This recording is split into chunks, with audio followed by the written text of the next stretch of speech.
দাদি কি হইছে? বই সরাই। ক কি কইবে?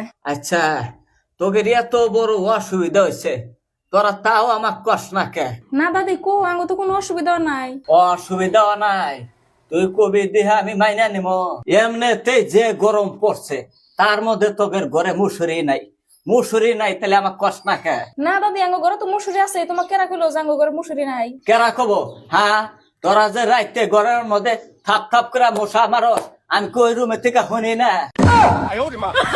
তোরা মুসুরি ছাড়া কষ্ট করবি, আর আমি আরামে ঘুম পারমু।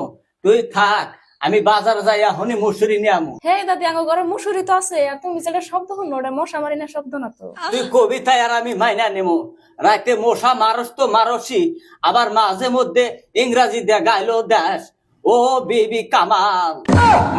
হে দাদি তুমি বুঝতেছো না গো? তুমি ভাবছাও যে আমি ইংরাজি বুঝি না? আমি আগের যুগের 5 পাস। দাদি কি হয়েছে চিল্লাও কে? চিল্লাবো নাতে কি হয়েছে?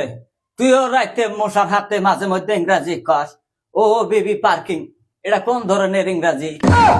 দাদি এনে কি কয়? তোমার আমি কতদিন ধরে কই যে দাদির আঙ্গুর এই রুমের খুব রাখো না, আলাদা একটা ঘর বানাই দাও, তা তো দাও না। এখন পর্যন্ত ঠেলা কিবা থাকে। দাদি তোমার মান সম্মান শেষ দিব রে।